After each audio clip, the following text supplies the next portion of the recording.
Hello YouTube. I am going to tell you a couple of different things here. First of all, I'm going to tell you about two weird little letters I got, literally within about a day or so of each other. And I'm also going to give you a little bit of a channel update, what I've been doing over the last couple of weeks or so. Picture the scene. I've just got up, I've gone down the stairs, the mail's in, early for once, and there's a letter with my old bank's logo on it. Well, when I say the bank's old logo, what I really mean is I recognise the return address as being theirs. So I open it up, and lo and behold, there's actually a cheque. Yeah, a cheque for something like about £12, which obviously isn't much, and I'm thinking, what the hell is this about? Nothing on the rest of the cheque's cut out bit, but there is a covering letter hidden beneath the cheque rather than on top. And it basically turns out that lo and behold, my old account with them, which I closed down several years ago, they've just discovered now that it had at some point been converted from one type of account to another kind of account and then back to what it was originally. Now I forget the particular terms, but the second kind of account had some sort of insurance scheme on it, so you had to pay money to cover that insurance scheme. Because the conversion was something like halfway through a month, that basically meant that they should have refunded me at least half of that payment. So here we are several years later, as bizarre as that may seem, but then it is the Co-op, the cooperative bank. If you haven't heard of them, they were in the news not so long ago, about a year or so ago I think. Yeah, that is actually a while. Yeah, they were in the news for pretty much gross incompetence on the part of whoever their top person was. Basically it was the usual kind of thing. The bank saying, oh, we stand for morals and ethics and whatnot, and our head person is actually a priest who turned out to be into drugs and other things that you wouldn't really expect a priest to be involved with. Or at least you would hope a priest wouldn't actually be involved with. Like, a priest would actually be, vehemently against that sort of stuff. If you do a Google search, you'll find out all the details. I'm not going to go into that myself, that's not the point of this, but no, the weird thing was, they've sent a cheque to me. It's got interest on to compensate for the amount of time it's been there, a paltry amount, and then they've deducted the tax that's due. If you're outside of Britain, then basically if you have any kind of bank account, it is liable to income tax on the interest that you get. Not the savings, just the interest itself. So the basic rate of taxation, I think at this point, is 20%, isn't it? Yes, 20%. So they've deducted 20% of the interest in tax, which is what they are legally required to, so I have no problem with that. But in both cases, it's a paltry amount of tax, a paltry amount of interest. It's just I really should have had that years ago. But the really stupid thing in this regard is that it's part of an account that I closed down several years ago, and I'm still getting bank statements from them about it. Okay? So they have discovered, on one hand, they have discovered that they owe me money for a bank account that's been closed down, but they haven't twigged to the fact that they are still sending me bank statements for the same account, complete with a small amount of money that's still in it. Yeah, something like about £3, maybe £4 at best. Weird. No wonder they're in trouble. So that's one weird thing. The other weird thing, about a day or so later, again, I go down the stairs and the mail's in early, and this time there's a letter from the gym that I go to, or used to go to, on a regular basis. Why I've not been going, I'll get into in a little while, because that's to do with the rest of the updates, the channel updates and whatnot. The gym I used to go to, they are closing down at the end of December. It is Sunday the 10th of December 2016, and they are closing down come January. But they're doing the decent thing of transferring my membership over to a sister club of theirs. They're actually a national brand. I'm not going to go into names here because I don't want to embarrass them by the fact that I go to their gym. Yeah, so they're transferring my membership over to another branch that they have, and that'll be good for a full month. So the month of January I would be able to go to this other club and work out there. But the reason that they are closing down the local branch to me is because the building has been bought by somebody else. The previous landlords have sold the building. Fair enough, it happens I suppose. And that basically means in this case they haven't been able to negotiate a new lease, or at least a new lease that is, as good as the current lease, which again I suppose happens. So they've decided to cut their losses and they are leaving that club, which is a bit of a shame when you consider all the money they've spent on getting their own branding into there. It's got their logos all over the place. It's been painted up to match their corporate logos. They have a swimming pool, quite a nice swimming pool, steam room, jacuzzis, all decked out in their style.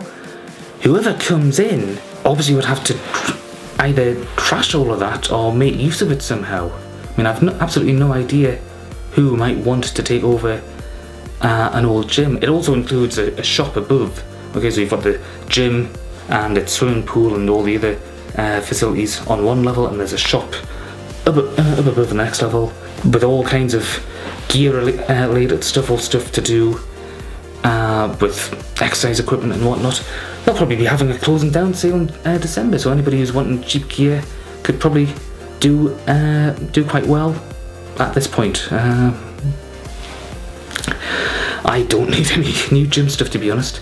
I will be getting back into the gym at some point though, because I need to.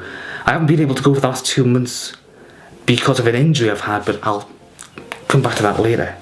Yeah, so they're closing down. They're not opening up a new one anywhere, and there wouldn't be much point. I don't see there being any other point in any other gyms coming to this particular building, because there's actually a rival gym that is much cheaper but has less facilities. Literally 5 minutes walk from that gym. It's something like £10 a month I think, whereas this one that I go to is about £24 a month. Cheaper if you buy the year in bulk, obviously.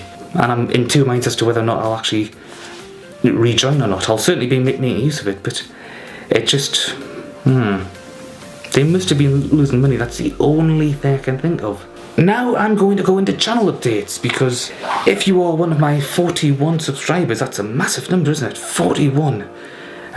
2 years on YouTube and I've got 41 subscribers.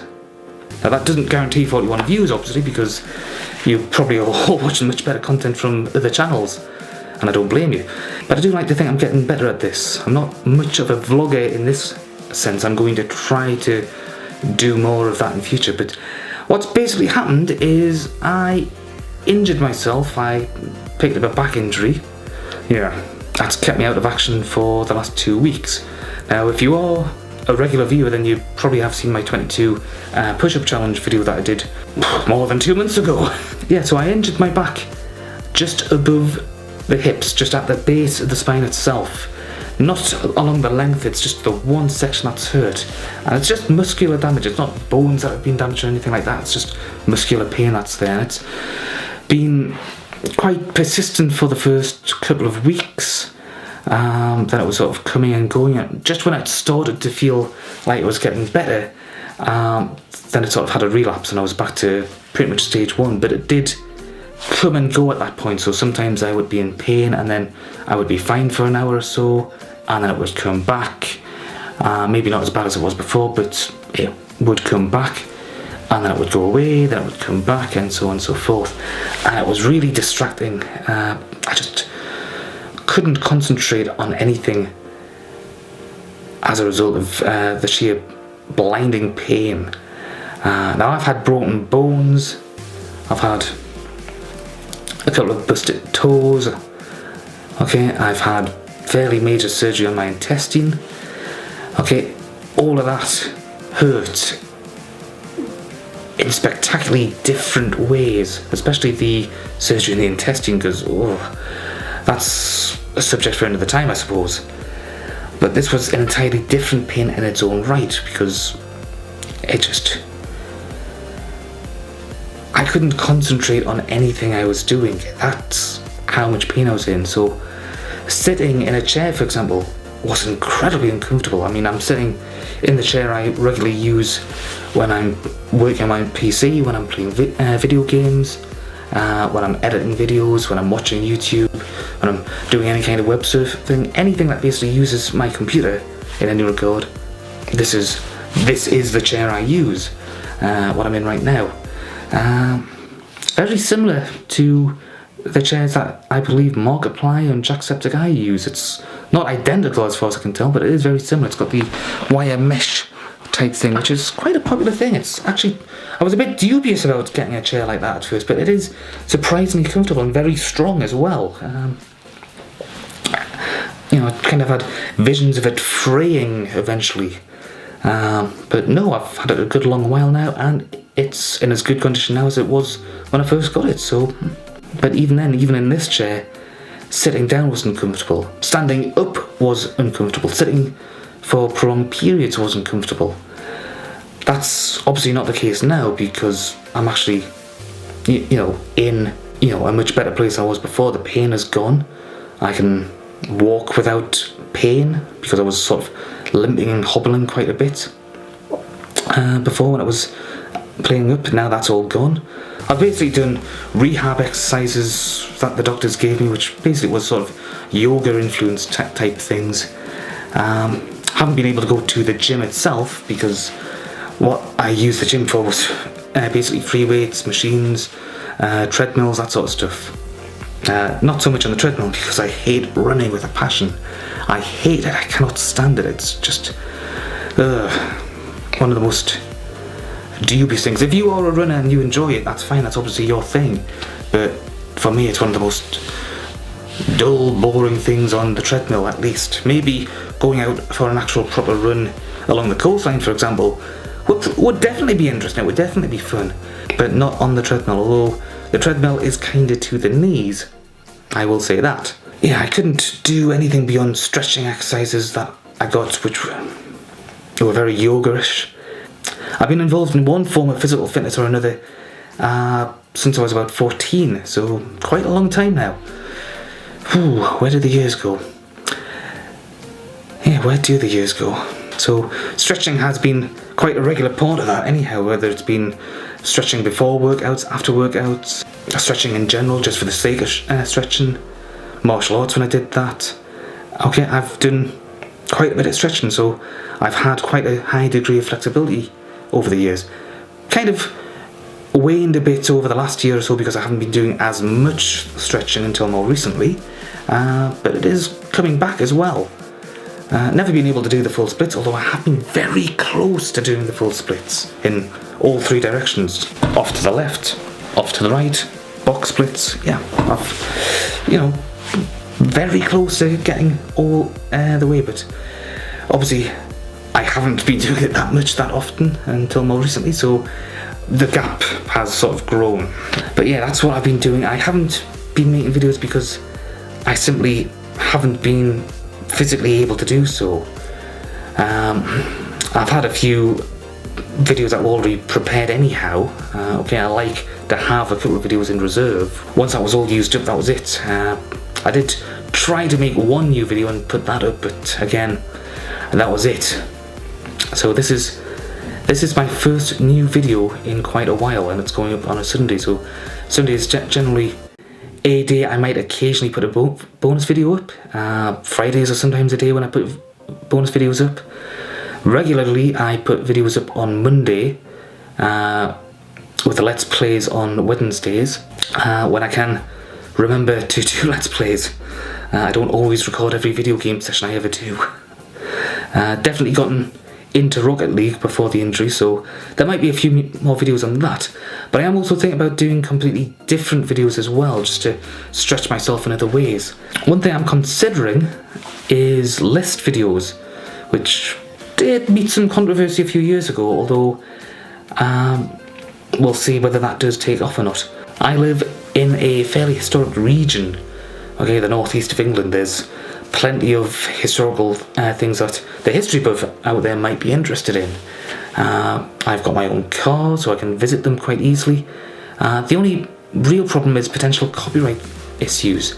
Certain buildings are owned by institutions like the National Trust and English Heritage and so on. And if you check their websites, they do state that if you are wanting to do any kind of commercial filming, which YouTube technically would count as, then you have to have their permission to do so before you actually do so.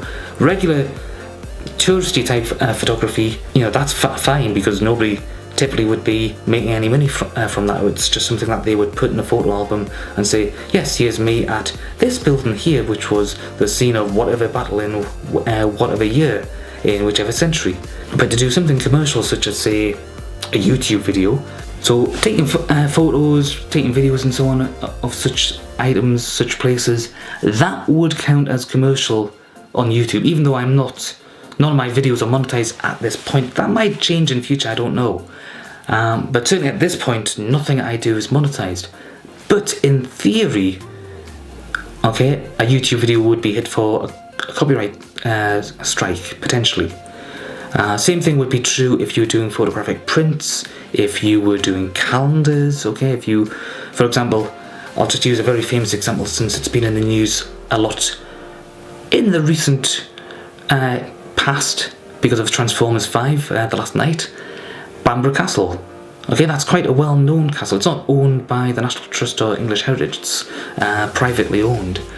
But if you were to do something commercial with that, you'd have to have permission from them. Although I do wonder about all the different calendar photos you see of it and all the different prints. Presumably, if you're outside the grounds, it's absolutely fine, but who knows? It's not something I've actually looked into. But I have thought about doing travel type vlogs and so on. So those are two possible things I might be doing in future. The list videos would potentially be the easiest to do. All I need to do basically is a whole load of research and write up a script, put myself up against a wall like this and just point the camera directly at it and read from an auto cue. One problem with that is I don't have an auto cue. I certainly wouldn't be able to commit to memory an entire script, I'm pretty sure of that. And I have done some experiments in the past. If my hand, for example, represents my phone and I was to read from this, well, you can see straight away I'm not looking at the camera. If I then put that to one side and read from that, then again I'm not looking at the camera, I lose eye contact. If I put it underneath or above and I just try reading like that or like that, then again you can see I'm not looking at the camera, I'm losing eye contact with yourselves. You'll probably notice every now and then that as the complete amateur I am at this, I keep looking over to the right every now and then, and that's because on my camera I've got the little screen there just sort of flipped out so that I can check every now and then, so I can check that it's still recording and whatnot. And that's a very amateur thing to do because I should be looking directly at the lens. But that's a bit daunting because it's just the cold, hard stare of a lens. Reading things like Canon zoom lens, AFS 18 to 55mm, 1355.6, IS STM. And then that little symbol in 58mm. Yeah, that's basically reading the lens bit, the writing on the lens cover and whatnot. Not the lens cover, the lens cover's over there on the bench. So that's me reading that writing, some of which is upside down from my point of view, but not much, instead of looking at the lens. So that's this vlog. That's the best I can do. I'll see you next time. So yeah, that's basically stopped me from doing a lot because the pain I was in. It's a lower back injury. It's literally just above the spine.